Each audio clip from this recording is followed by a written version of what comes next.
Mr. Fletcher, you came down here in Saint-Bruno this morning. You walked down the Forêt des Hirondelles. I'd like to get your assessment.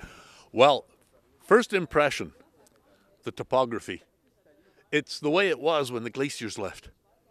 That's extraordinary. We're talking, 7, 8, 9,000 years maybe, And the conditions here, have been perfect for the kind of vegetation that we've got here. It's all adapted to this, and this vegetation looks to me like it's, first growth, and, it has been able to succeed, on its own without human intervention or without humans bringing anything to it.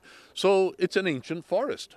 Nothing more or less can be said than that, and it has all of the species that one would find replete in a forest of this sort. It's typical. It's a typical forest of our region. It would have been what Europeans found when they first arrived in this part of the St. Lawrence Basin.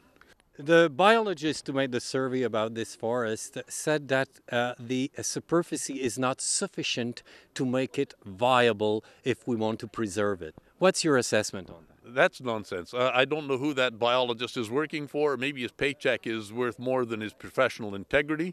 But I would say that, as far as this forest is concerned, it lies next to the and adjoins the provincial park.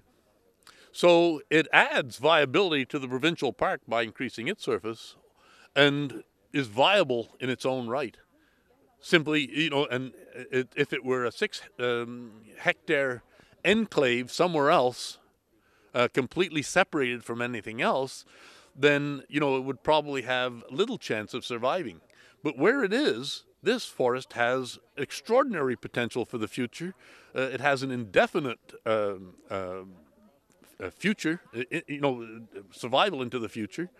And it's quite unique. It's on basaltic type rocks, on gneissic rocks that, tend to be a little bit acidic. So we've got some trees typical of acidic vegetation here. I'm looking at some of the mosses also that are typically found in more acid conditions. And we've got a lot of red oak, which is indicative of that.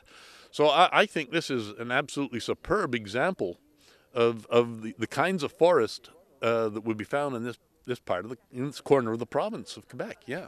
As you walk down, have you seen so many endangered species? I have seen because of the leaf cover, it's hard to assess. But I am thinking, I have in my hand a little piece of a leaf. I haven't done it any harm because it's going to be it's at the end of its season, and the buds are there to push up in the springtime. It's Hepatica rotundifolia, and it's a typical species of this type of forest, the understory. And yes, I would think because, it has to grow in forest conditions, and associated with forest conditions, it's an obligate species in forest conditions, that, yes, it is endangered.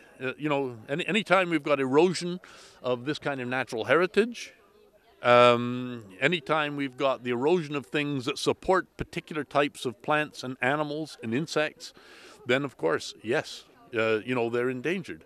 I think it touches everybody. Montrealers, absolutely particularly. Montrealers need to have access to places like this. I'm a retired school teacher myself. I know the benefits that this has for children, allowing them to get out into spaces like this and to learn about nature. I think people like to get out to get the ambiance, which plays to the soul, right? It's a symphony played on the instrument of the human soul. And I think this is absolutely essential. We have to have this. And, there was a document recently published by the Institut National de la Santé on urban green spaces and health, and it points directly to that need. Risks of hypertension, depression, suicide, attention deficit disorder, antisocial behaviors are all associated with environments, built environments, that have not sought to accommodate places like this. It's essential to us. We need this. Humans tend to think nowadays that we're divorced from nature. That's up in our white matter, up in our neocortex. but our heart and our visceres and our organs tell us that there's something else at work that affects what we are. And these places give us creativity, they make us productive, and they make us healthy. And we need to preserve this absolutely in its entirety.